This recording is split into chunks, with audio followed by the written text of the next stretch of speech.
Welcome to another episode of From Ireland to Palestine. We're now 2 years into so-called Israel's genocide in Gaza, and I think everyone in the north of Ireland agrees that Stormont really hasn't done enough. One politician who's done a bit more than others and certainly spoken out more, is Gerry Carroll from People Before Profit.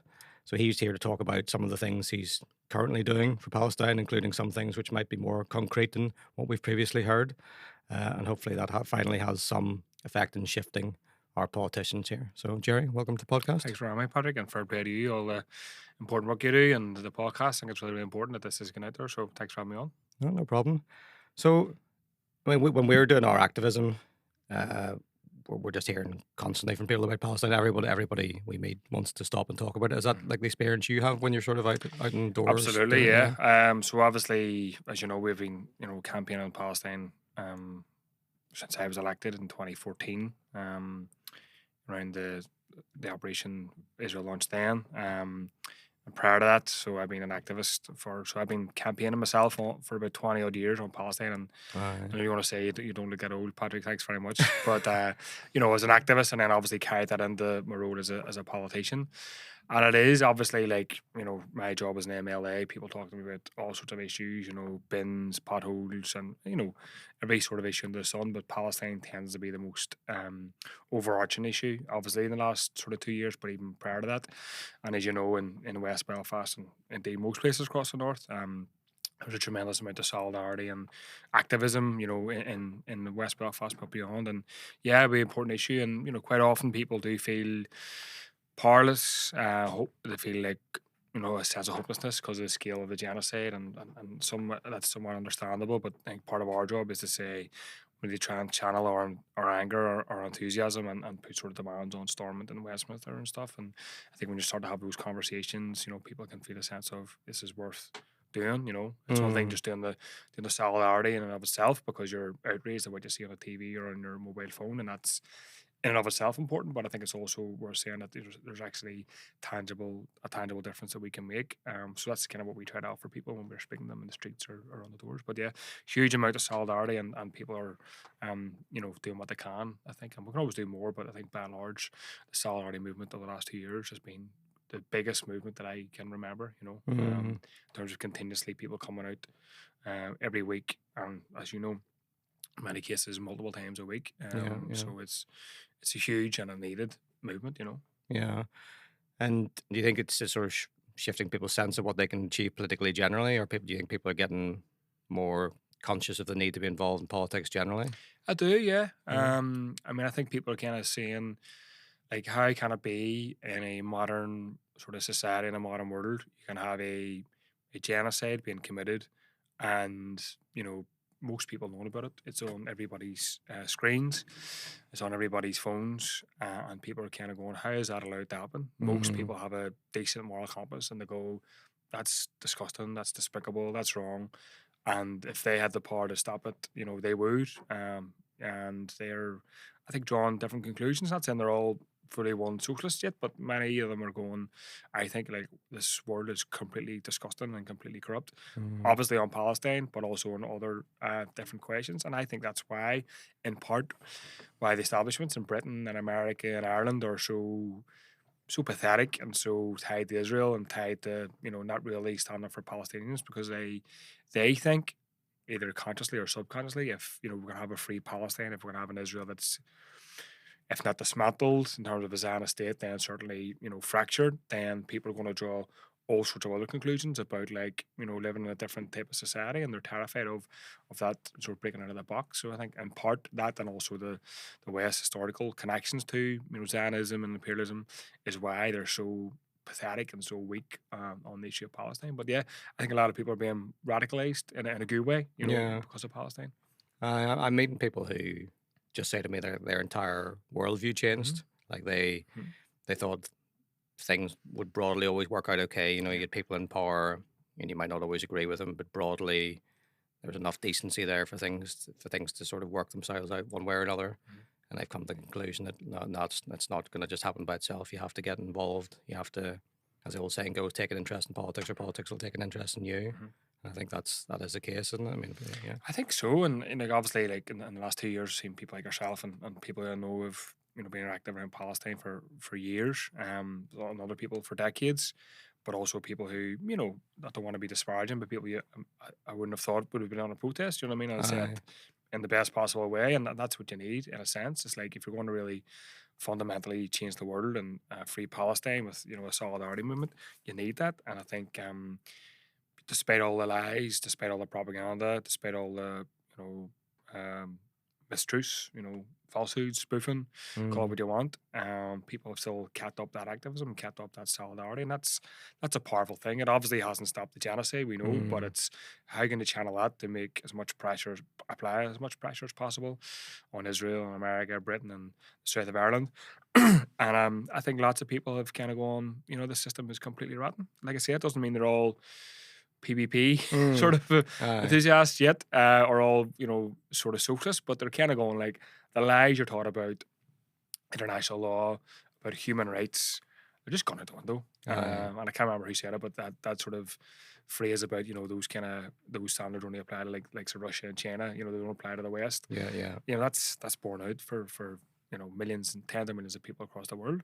And despite if there is a proper ceasefire and justice for Palestine tomorrow, and it's a big if, those people won't forget that experience of 2 3 years of mass slaughter, of hand wringing, and excuses made by so-called liberal and so-called left-wing politicians in Britain and elsewhere. So it's all to play for in many ways, and it's our job to do both in terms of my role as a socialist and people before profit. Do as much as I can to stop the slaughter, to extend solidarity with Palestinians, but also try and draw deeper critiques and criticisms of the current economic and political system, which is why What's Palestine happening in the is where it first is. place? Yeah, Yeah. 100%. Yeah. I suppose, I mean, it will lead people to look at their politicians and say, look, why is he supporting Israel, Mhm. and why is he supporting Palestine? And when they gravitate more, or the decent one, people gravitate more towards the ones who support Palestine, they're going to look at your other policies, and gradually their worldview is going to shift. Mhm. I suppose in some sense, like Palestine must give you hope as a socialist politician, because it's as Yeah. socialists we hope that you know people care about other Mhm. people, that they think globally, they want to share, they want to just be kind, Mhm. and the fact that so many people are going out of their way to care about people thousands of miles away Yeah. who are Yeah. suffering a genocide should and it's awful, but it should Yeah. with the responsibility should give us some hope. Yeah, it's absolutely true. It's a strange thing to say because of the context of genocide, and it's been despicable and disgusting, Yeah. obviously, with the mass slaughter. But like I've been active around Palestine for 20 years, but I've never been to Gaza or West Bank Aye. or occupied Not parts of bad. Palestine. But I feel like I've got a connection in terms of being concerned about people across the world wherever they are. But obviously Palestine is quite central to everything now, Mm. and lots of other people, and obviously we've had what since 9/11, 20 plus years of like vicious racism, Mm. not just against Muslims, but primarily against Primarily, Muslims, yeah. Islamophobia, and all the nonsense that we've seen in the British sort of Irish press, and in the North as well.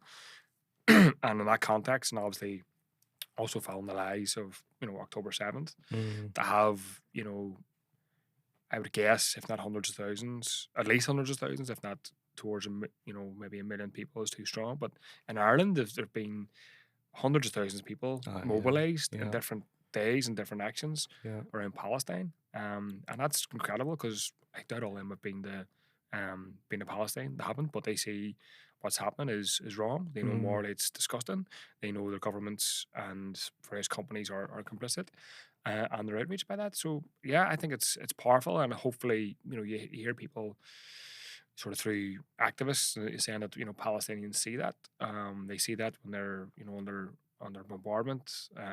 They obviously they're trying to survive, but when they've and people maybe in areas where it's not as violent as Gaza, even though West Bank is experiencing the Mm. settler violence. Yeah. I think they can see that there's a solidarity movement across the world in London and Dublin and Belfast, and that's the thing that can break Israel. That's the thing that broke apartheid South Africa, and I always remember Mozambique saying he was a Guantanamo Bay prisoner, Yeah. British Yeah. citizen, Yeah. and through Guantanamo Bay, he heard that there was sort of protests against the Iraq War.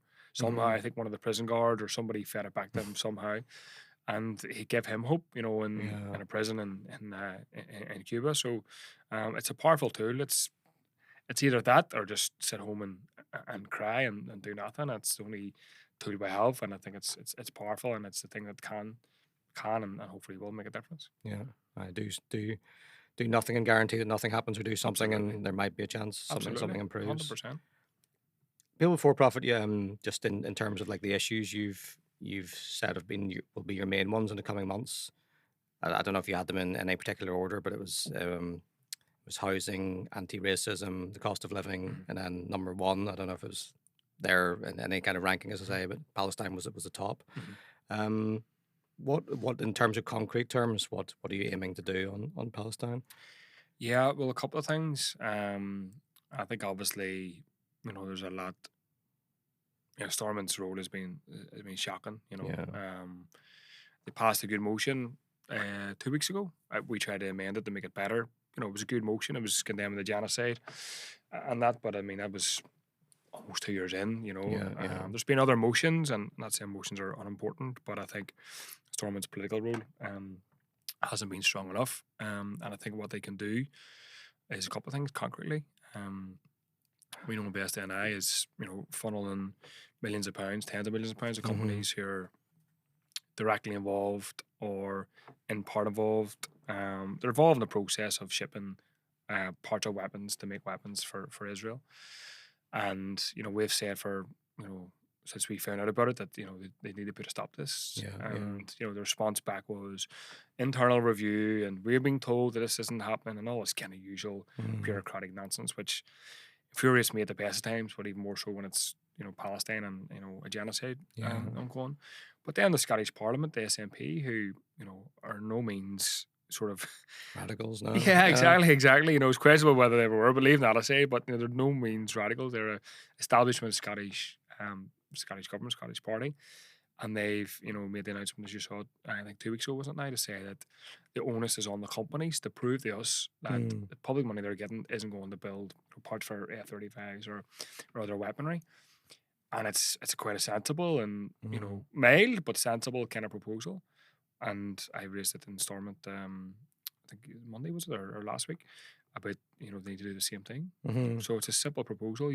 Companies, and I don't blame the workers in these companies. I blame the chief executives and the upper management of these places who are all about trying to maximize profit. Hmm. The onus should be on them. You're getting public money. You need to ensure and provide evidence that it's not going to making parts for Israeli military weaponry. So that's one thing they could do.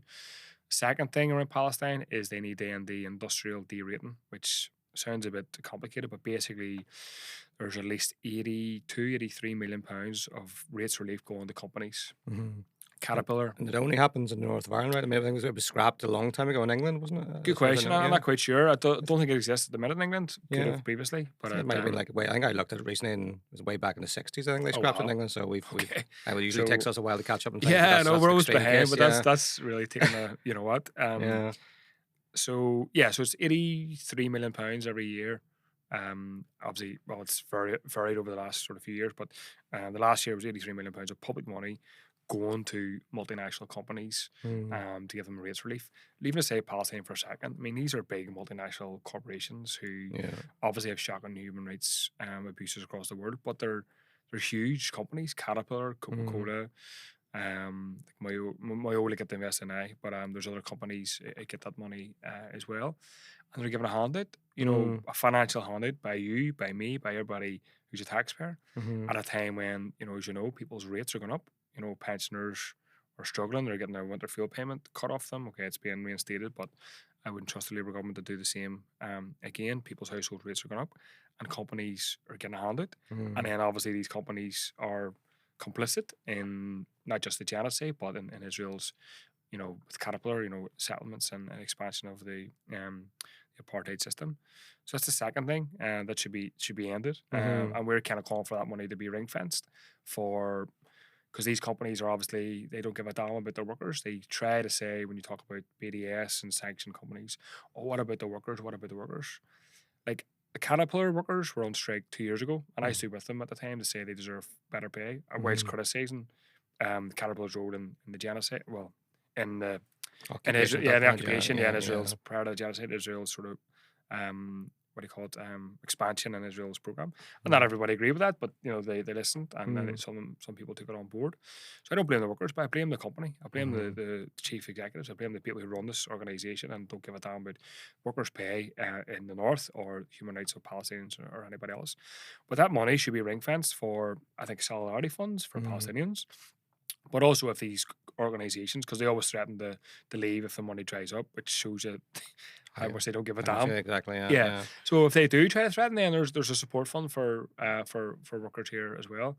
So that's the second thing. And the third thing, sorry, is international airport. Yeah. So we know US military flights, I think it was a 50 or 60 the last figure I checked, have been going through international airport and supplying, I believe it's weaponry and probably intelligence capacity of some sort. I don't Mhm. have all the details, obviously, but I would imagine that.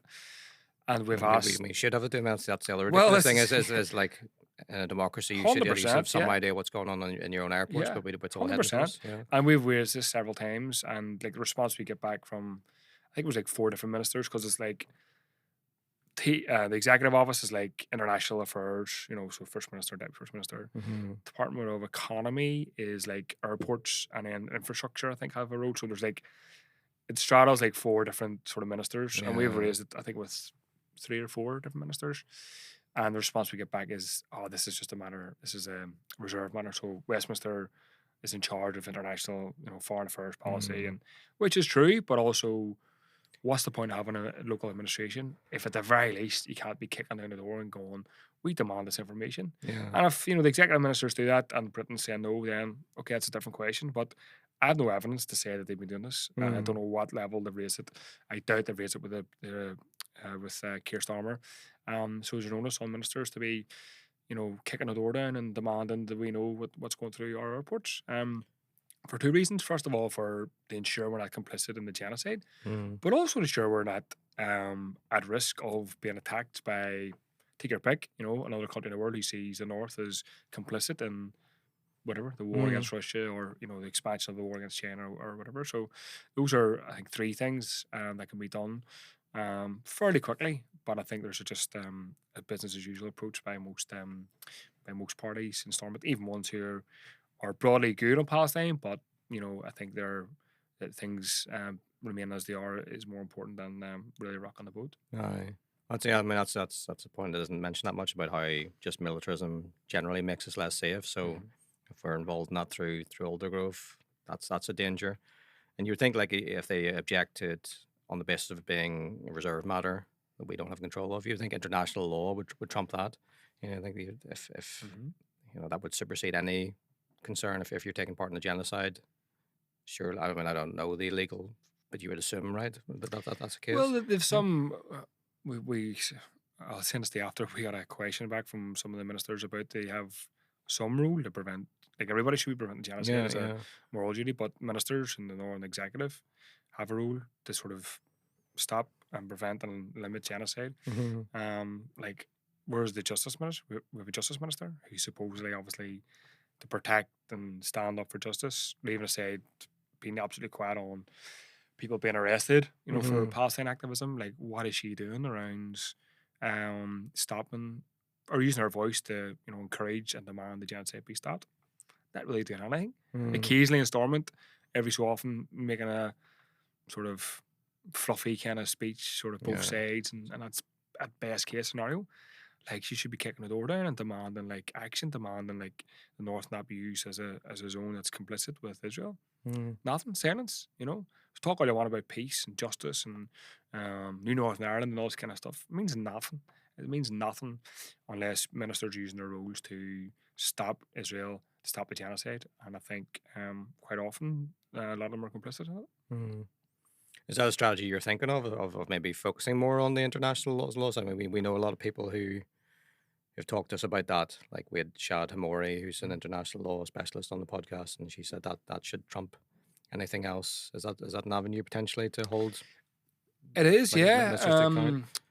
I mean, obviously, we saw with the UN sort of commission report there a few days ago, Yeah, yeah. which That was just good. adds to it. Yeah, But I mean, it was 2 years in, yeah. So, and I'm not an expert in international law, don't claim to be, but quite often this is a slow game, a slow process. So Mm-hmm. certainly we would support, any action, like ACC and ICJ to, prosecute Netanyahu and everybody else and Starmer and everybody complicit. And if there's a role to play in using international law to challenge executive ministers, we'd support it. But I think the most important thing from our end is obviously the activism on the streets and communities, but being that political voice and say Stormont about the West NI, about Mm-hmm. sort of the international report. But if there's a way we can use international law to push for further action, we'd broadly support it. Yeah. You're talking there about like the motions, about how weak they've been, how much talk there is. I mean, I could only remember a couple of motions, and they were there was no real substance to them. It literally was just words. It wasn't actually calling for any kind of action. So one of them I looked at, it just goes, this assembly condemns the ongoing genocide. It further condemns the use of starvation, deplores the targeting civilian infrastructure, commends the efforts to bring in into Gaza. So it's just all these verbs basically, but with no actual concrete proposals there. Why is? I mean, why is A so few motions, and then again just very little concrete as well? Well, I think it's only two in the last 2 years. has there been that little? I I thought there think might have been a bit more, but from what I yeah. could see on Okay, the yeah. website, yeah. Nowhere near enough. I mean, part of the problem is like I've been in MLA for 9 years. Obviously, Stormont has been up and down, but Yeah. I've only had one motion in 9 years. Yeah. Do you know what I mean? It's like crazy because it's so like undemocratic and it's so weighted towards obviously unionism and nationalism. So I've had one motion in 9 years, which is just absurd. Yeah. And I probably won't get another motion until if re-elected after 2027 and some year maybe in the 2030s. I don't want to be too sort of facetious, but Yeah. it might be that way. So obviously if we had more ability on the floor of Stormont to bring motions on Palestine and other issues, we would. So that explains how limited we are. And obviously part of it is, there's a kind of just disagreements in Stormont on Palestine and other issues, but they don't want to rock the boat too much. They're happy to keep the show on the road and the consensus going. But motions are important because it gives people a chance, ourselves and others, to kind of express their views. But like ministers have the power; they have people in their departments who obviously write legislation. I think it's 25 or 30 people thereabouts in each department who can write legislation. And not to sound like a bore here, but writing legislation is a bit of a painful and cumbersome and bureaucratic process. Important, but it's all that. So like ministers and executive, Alliance and Sinn Féin and others could bring forward legislation around Invest NI, around these companies, or take your pick on other aspects of Palestine, but they refuse to do it. So huge questions beg on why, what's their priorities. They've got more time in Stormont that we don't have. They've got more resources that we don't have. They've got access to drafters of legislation that we don't have. And they're not really using it, And I would say that, and people would expect me to say it as a critic of those parties, but I think most other people are saying it. Stormont is not being stretched to the limits to stand up for Palestine and to break the connections with Israel. So it's a very good question, but I think it's on those parties. They explain their rationale. It's no point just going speaking good on Palestine, but it's a pretty low bar when you're a minister, when you've got ministerial powers. There's enough parties there who voice support for Palestine all the time that some of them should have done more by this point. You would have thought, like you can see bills in there about it's not a waste of time, but like things about the rules around disposable nappies and things are there, but very little for a genocide going on in which we're participating basically. Yeah, absolutely. Yeah. You mentioned Caterpillar there. Obviously, that there is a Caterpillar plant in your own constituency, and they have a role in the genocide. They make these D9 bulldozers which go and wreck roads, buildings, Palestinians, and so on. And you criticised the First Minister and Deputy First Minister when they'd gone over to the White House a year ago, and they'd met with Caterpillar and Biden and Amazon, all of which is a violation of the BDS principles, as well as just being like completely immoral to meet with someone who's conducting a genocide. I think I'd recalled someone on People Before Profit. I don't know if it was yourself, maybe talking about repurposing the factory or turning it into something else because obviously that is a BDS target and Mm-hmm. probably shouldn't be there at all. There's a big logo outside Mm-hmm. Caterpillar saying Caterkiller. Mm-hmm. We've protested there before, so is that something you're looking into at all? Just Yeah, it getting should rid of be. it and turning it into something more useful? I'm not sure if it was if it was myself I said repurpose it. Yeah, You know, sometimes you put in so many statements in the sense that yeah, you yeah. can't remember if it was yourself or a colleague. I know Michael Collins, councillor colleague of ours, was on the protest. The Caterpillar was it last year, year before last? So Mhm, it could have been him.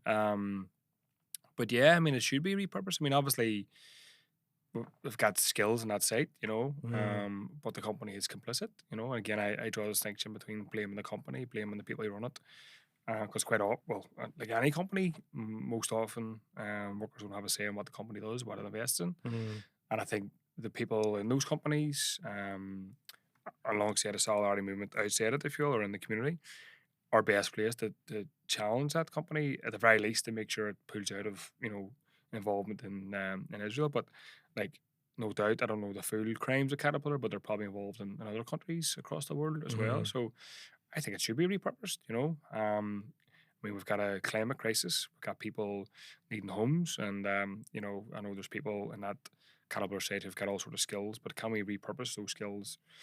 Okay, if not for building homes, but for resolving infrastructure problems, building more public transport or playing a part in that. mhm. So yeah, I think it should be. Yeah, I think Caterpillar at the very least, Caterpillar should be public money should be withdrawn from it until it pulls out of its involvement in expand the settlements and supporting Israel. But really, long term, we need to be kind of moving away from relying on massive corporations to come in here to pay not great wages to suck up public money and to have really questionable human rights policies across the world, not to mention the carbon and climate impact. So, yeah, I think it should be repurposed.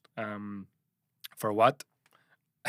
I don't specifically know, Yeah. but I think What those, would be the mechanism anyway? I mean, how do you get if it's a private company who you just want to get rid of? yeah, What is the mechanism for that's a doing good it? Like? question. I mean, it would be for the state to kind of intervene really and to Some kind of repurpose. compulsory purchase order or Yeah, something like that? Yeah. compulsory purchase order. It hasn't been done in recent times. I don't think in the north. Mm, But I think the fact that it's not even being looked at or explored shows the kind of the dearth of imagination. yeah. So yeah, I think it should be looked at. So you can kind of break the connection with Israel, but also use people's jobs and skills for like I said, infrastructure issues or other kind of issues that are making people's lives better, either globally or sort of locally. But when you say this kind of stuff, it's like, whoa, it's crazy communism. It's like, Yeah. it's not really. It's like, Pretty low hanging fruit, yeah, low really. hanging Yeah. fruit. And Yeah. instead of, I know you would have called it social democracy in the 60s, but because like things have moved so right in the last 20 years that stuff is like off the wall. Yeah. Mm. But it's the kind of thing we should be exploring. Aye. Yeah. Even stopping a genocide is regarded as sort of too Hmm. extreme. Yeah. And the other companies, obviously, there's in that Act Now report about the Invest in Now funds going Toyota, yeah. to the companies. There were four companies named: EAE, Moyola, RLC, Hmm. and Servitec. Hmm. I know there's obviously, and you know how much has been going on at Moyola Yeah. trying to put pressure on them. And I think they've been trying to get meetings with management. If you or anyone, people for profit getting involved in that and trying to Yeah, speak so to them with, and with say some, is it Maher Felt, isn't it? Or Sneer? It's Middlestar, isn't it? something Moyola? Cup and Castle Yes, Dawson, the Castle Moyola sorry. one, yeah. So we've had some of our members, obviously, or across the different solidarity sort of campaigns and branches, and have been organising the protests at Moyola. Hmm. I don't think they've been successful in meeting with management from the last that I've sort of discussed with them. But like I said, like where's the minister on this? Mm. Best and I like it's being trashed in the public for all sorts of different reasons. Palestine being one of them. It's Keith Archibald, isn't it? I Keith mean, Archibald, yeah, she's like. tried to. You can actually see, really, I think, on the Act Now report, you Mhm. can almost see a minister's hand in there censoring it. It almost looks like the report gets very close to outlining a direct connection to the F-35s. Mhm. It's very clear there are F-35s, but there's no smoking gun. Yeah. But you can say it almost looks like it's getting there, and it veers away like something's been pulled out of the report to make it. In terms of the FOI request, that Yeah, would be, absolutely, no yeah, doubt. I yeah, haven't seen the request, but I don't doubt that for a second. This yeah. try and protect ministers. But like I said, they always try and say the supply process is complicated, and listen, we're talking about a situation where people can find people across the globe from their phones. These Mm, companies know what's going on, know where most people across the world are, and the fact they're telling me they can't tell us where these Yeah. products are going, I don't Yeah. believe them, first of Yeah. all. Yeah. But also, like I said, like the Scottish, my understanding of the Scottish model is there's an onus on the company to prove. So Hmm. prove to us, okay? Leaving aside our critique of big multinational companies getting public money, I don't think they should. But leaving that aside for a second, if you can prove and show us where these products are going and show us the kind of the receipts, if you will, or the travel process, then okay, you might not be sanctioned for being a complicit in Israel. But Hmm. as to my knowledge, they haven't done this, Yeah. and the minister and the officials have been weak. I think there's an internal audit, and I think isn't there a court case as well going on. But it's like Yeah. it's slow stuff, Yeah. from a minister that's you know sort of verbally pro-Palestine and verbally against Israel. But like, what are you doing? What's the point of being a minister if you're not maximizing your powers and causing friction around the issue Mm. and taking things as far as you can? And I don't think that, not to personalize it with her, but I don't think these ministers have done this.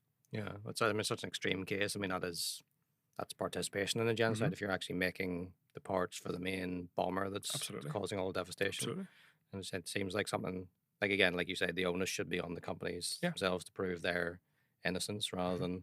than us having to chase them up all Yeah, the time. absolutely. Yeah. How are we expected to try to find this information that probably does exist, but how are we going to get access to it? Mm. We being MLAs in parties are not an executive or yourself or other activists. Like it's an impossible task for us, and if people can get it, fair play to them. Mm. But the onus should be on the companies. You're getting public money. You need to show us as taxpayers, as people who are really annoyed and vexed about Palestine, where this what this money's been used for and where the products are going. So the onus is on them. And as far as I can see, okay, there's been, I think, some meetings of the minister and their officials with some of these companies, but it's quite timid. It's quite sort of slow stuff, and it's not really demanding more from Yeah. Another thing that sometimes gets mentioned is it's sort of within our local orbit is that Chaim Herzog display that's in the city them. hall. You know, the one that's it's Was it one of the City Halls, or yeah? yeah. There's this like Oh, it was a blue plaque, wasn't it, in North Belfast? is there a plaque? Was there a plaque in North I Belfast? can't remember because he was born in Yeah, Belfast. yeah. I think Yeah, there's a plaque in North Belfast, I think. there's actually, if you go into like sort of the rooms, like a back rooms, where there's sort of exhibitions and things on the ground Right. floor of City Hall. There's actually a display of notable people who have some connection to Belfast, and there's quite a large one there of Chaim I didn't know Herzog as that, well. right. Obviously, his dad, or his son, is a war criminal. He Mhm. was in Britain recently given the red carpet treatment, and despite him being an advocate for the mass slaughter of Palestinians by saying they're all responsible in some Mhm. way. So is that something that we could maybe look at getting Yeah, removed? I don't know what was there. I don't know, to be honest. Yeah, it's first I've heard about it. Yeah. So, I mean, obviously, if it's kind of whitewashing Israel, which some people would say it is, if kind of if his bolstering is historical role, but yeah, I mean, it's something we could look at. But yeah, I didn't realize that was there. Yeah. Yeah. It's in there's the history of Belfast, they call it, isn't there? Our story, I think, is the title of the tour. I can't remember exactly what, but yeah, there's just a section where there's all these sort of almost like kind of fabric, like backlit fabric Yeah. displays. There's one for him. Obviously, he was present, I think, in the early '80s. Yeah. Um, There's a blue plaque in Clifton Park Avenue. is that right? Yeah. Okay, no, that's the one in the north which Gerry was talking Yeah. about. Yeah. So this is there's Yeah. two to get rid of. The one in the city hall might be easier than the other. Who knows? But yeah, it just seems strange in a city with so much pro-Palestinian sentiment for there to be something glorifying someone who was leader when, I mean, obviously Israel's been criminal all the way through, but certainly in the early '80s when he was in charge. You said you put in those amendments recently to that bill. Mhm. It was to end the forced starvation in Gaza. Is there any progress on those? I mean, So that was for the motion then. Yeah, So yeah. no. So our amendments were the best I mentioned and international airport. yeah, I think we might add another amendment. So I was to amend the motion. So obviously the Yeah. motion passed, which was good, but it could have been stronger. But the way Storming works is you submit your amendments and you're told yes, you're told no, and you're not given any explanation. Literally, it's like very democratic. yeah, very democratic, and as you'd imagine, quite often more often than not we're told no than yes. Mm. So yeah, and therefore it's not selected, and it's quite Just drop straight away, basically. yeah, it And just then, drops. Yeah, so we yeah. made the political point. Well, we tried to make the political point about SNI, but we were interrupted and told there was an ongoing legal case, and we need to be careful, and still made the points, somewhat, but it obviously limits to what the motion is. Like I said, it was a good motion. We voted for it, but it could have been stronger. Mm. And that's why we tried to amend it. But basically, that's all down to the speaker. Edwin puts up to him to decide whether my amendments or any other amendments are selected or not. If he doesn't pick them, Not even debated, not even discussed, no. and you're not allowed to challenge the authority of the speaker as well, which is, very interesting. Yeah, that's very, very good. I suppose just we'll move on to a bit issues which are connected to Palestine, but not directly related. As I say, the other issues you had as your priorities were housing, anti-racism, and the cost of living. And they're as I was saying to you before the podcast, those are, and everything in politics is interconnected in some way. If you've bad housing, that might affect your education, Absolutely. or if you're struggling with the cost of living, that's going to affect your housing, and racists are going to affect you if you're a person of color, and that could affect your housing or education. So it's all connected in various ways. But I mean, I know Palestinians in Belfast are struggling to get housing. They're struggling with the rise of racism that's taking place. Are you conscious? I mean, I'm sure you are conscious of like this sort of rise of vigilantism that's taking place in Belfast. Do you think the police are you speaking to the police about it? Because the police seem to sort of lack an awareness of that at the moment, and don't Well, seem not to really, to be really honest, yeah. and I think or they're, reluctance maybe is I the think word. I Yeah, think they're yeah, part of the problem, to be yeah. perfectly honest. And obviously, like I know why if people are attacked and people racialized minorities are when they're attacked and they want to report it, and in some cases they log it to the police, and I understand why they would do that in terms of creating a log, but most of them don't have any faith in the police because they don't seem to quite often take it seriously, can often be dismissive, and in many cases they know who these people are. When you talk about these sort of vigilante types, they're all over social media. Yeah. They're very often broadcasting what they're about to do before they do it.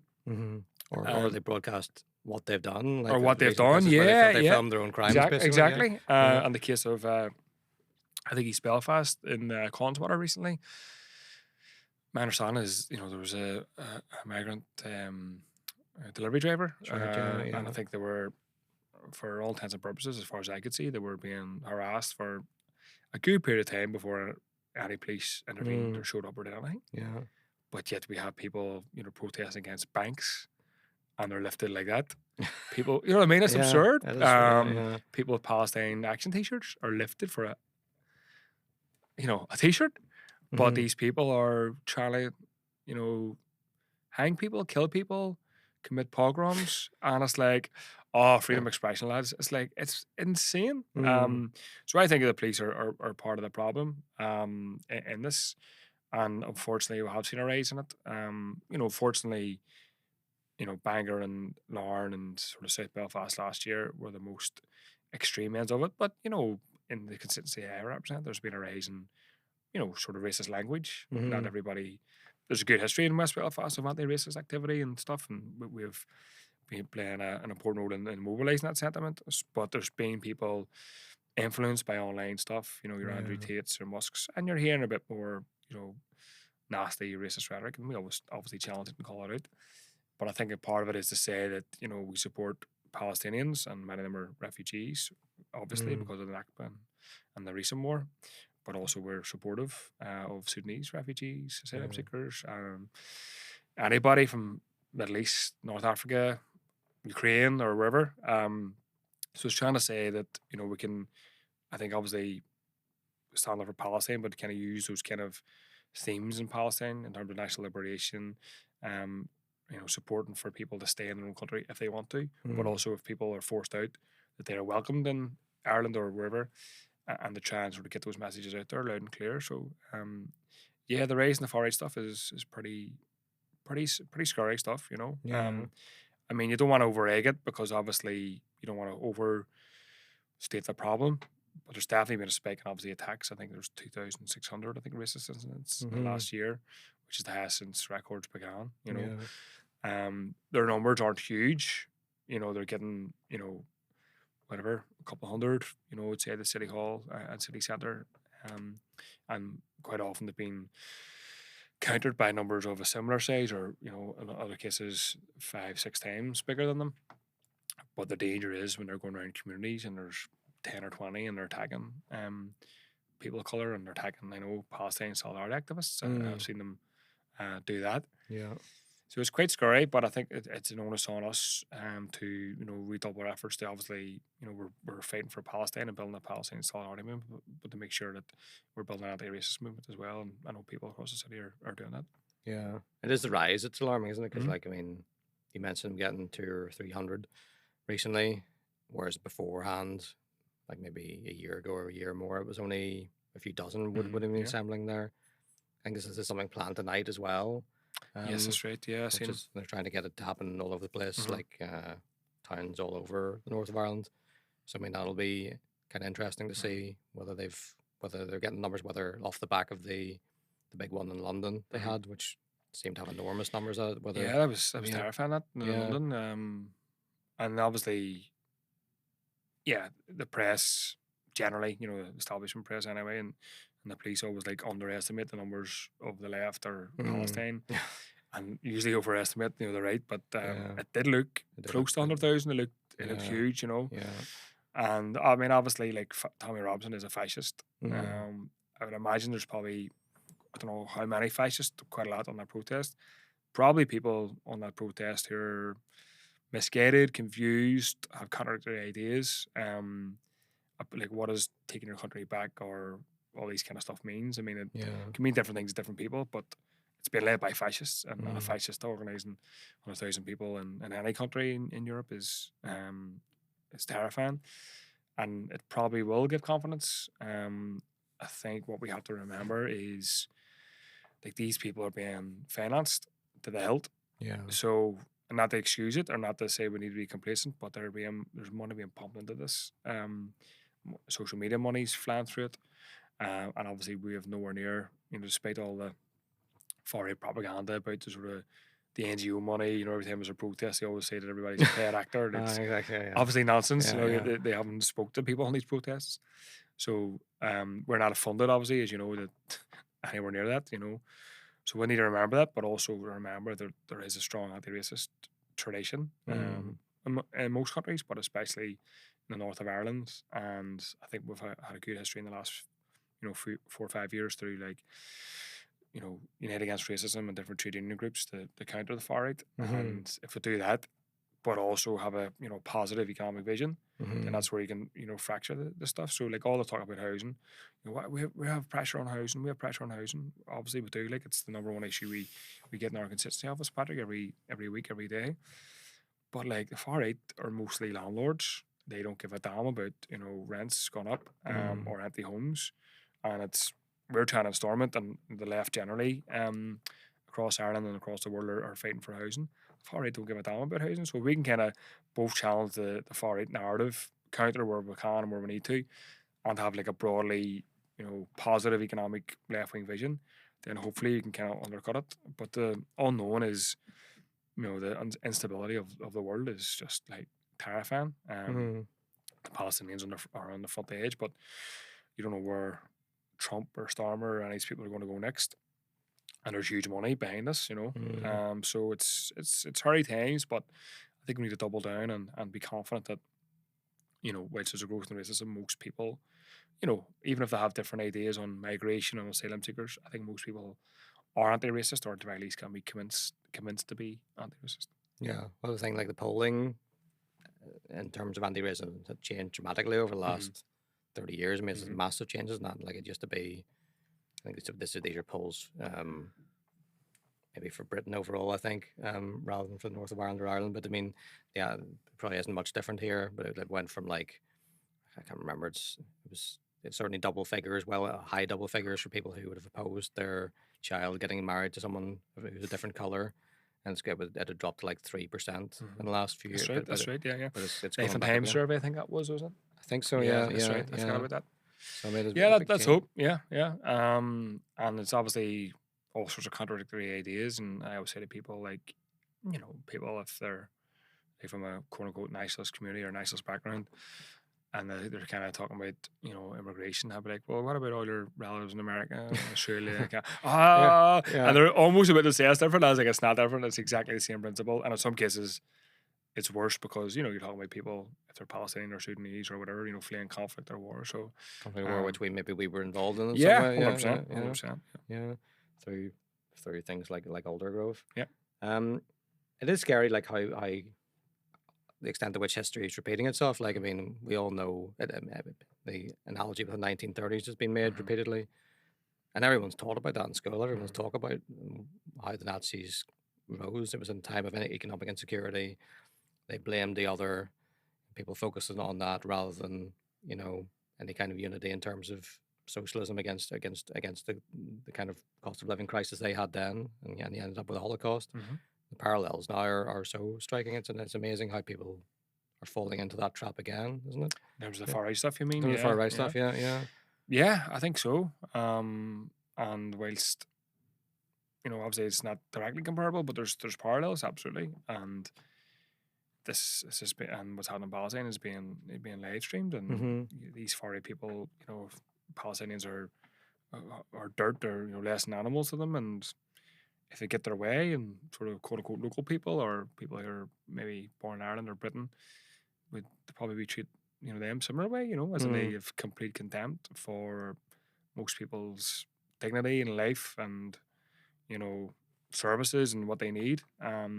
Palestinians are the sharp end of the wedge, but if they got their way, they wouldn't care if people are starving in the streets or homeless or underwater with climate change because they're climate deniers, because they all back fossil fuel companies. So yeah, it's quite urgent. You don't want to be too.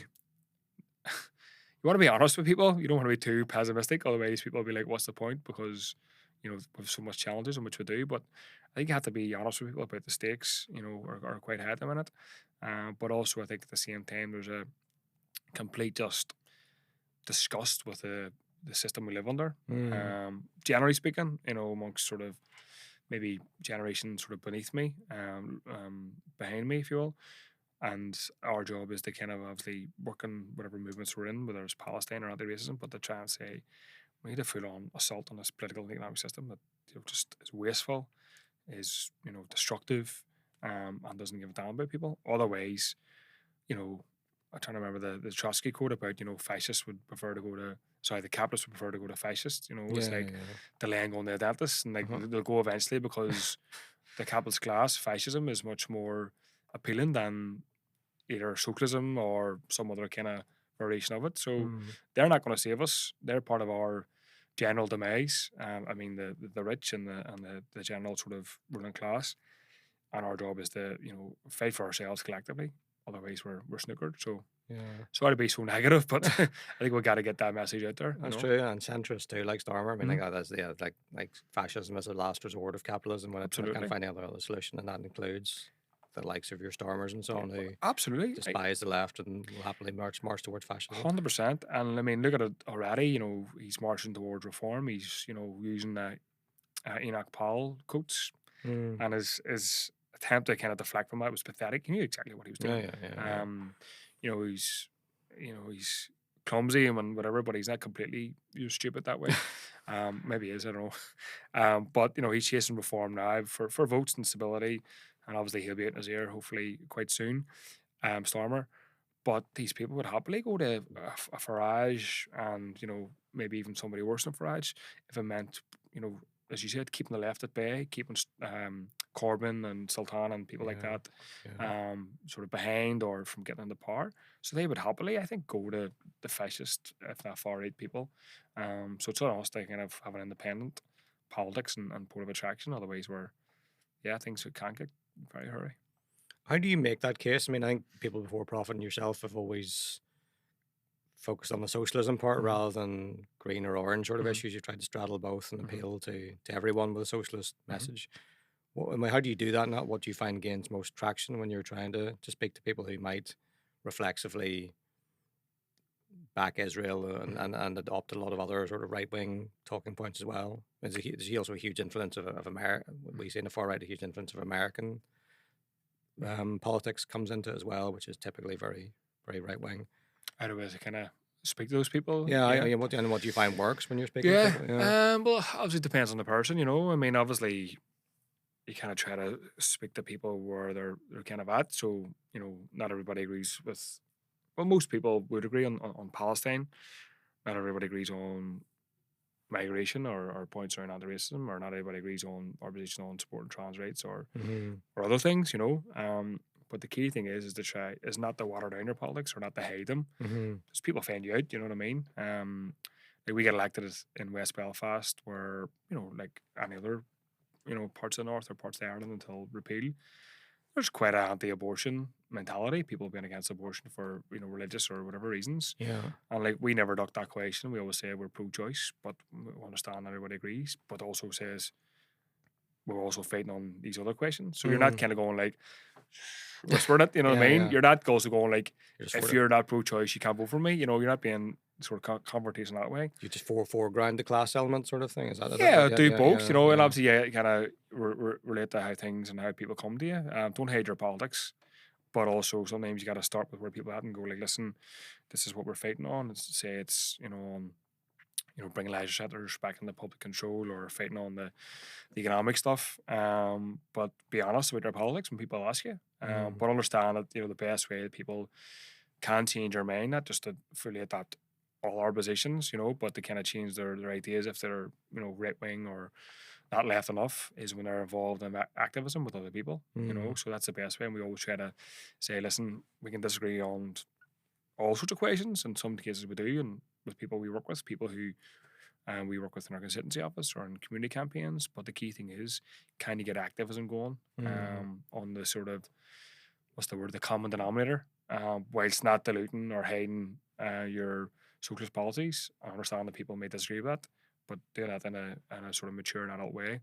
And hopefully over time you can convince people that the ideas that they thought were sort of big, bad and scary are not that. So I know it sounds very simplistic. Yeah. That's the theory. Sometimes the practice is a bit more hard. But that's what we try to do. And, you know, we're, I think, broadly doing okay with that, but obviously you can always do better, do more, and but that's what we try to do. Yeah, it's a long sort of demoralizing road, and sometimes probably a lot of people who are involved in or not involved in politics are kind of, is it the politics they're drawn to, right wing politics, is the politics of like just giving up basically. It's like let's just like Brexit or something, or kick them all out. It's just sort of a giving up in politics. And if those people were more involved in activism, you know, they might say that actually you as an individual have a role to play, and not you can't just I think so. handing it all over to demagogues. That's an easier thing, you know, exactly, to hand over to demagogues and go like, the world is a scary place, leave it up to Trump or Farage or Starmer and they'll sort it out, right?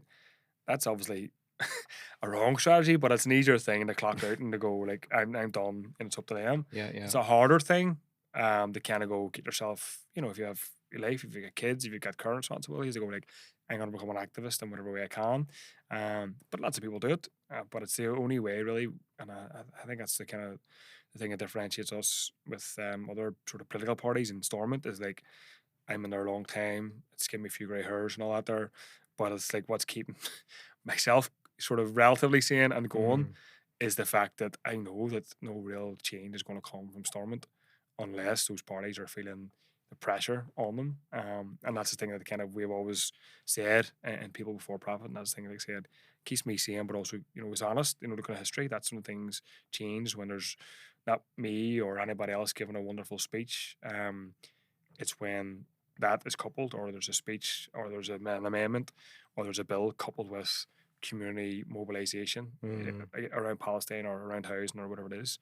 And I think that's the thing that I think people broadly see us doing, where their parties are solely just elect me and that's it. You know, we saw an election, as you know, but it's part of a process of, you know, using activism through the electoral process as well. And just final question here, as we're coming up to about an hour. What would you say is as a low hanging fruit for activists? What is the best way, and especially on the things we talked about in Palestine and the things you're trying to get Stormont to do? what's the best way for activists to work to sort of make that happen, to apply pressure to Stormont, do you think? I think Bernadette always says, Bernadette McCaskey, like, dig where you stand, you know. So wherever you are, like, if you're in a union, you know, make sure your union is, and most of them are pro-Palestine, you know, like, some of them could be stronger, but most of them have good positions on Palestine. So do Palestine activism in your workplace, in your union. If you're in a sports club, you know, do it through that, you know.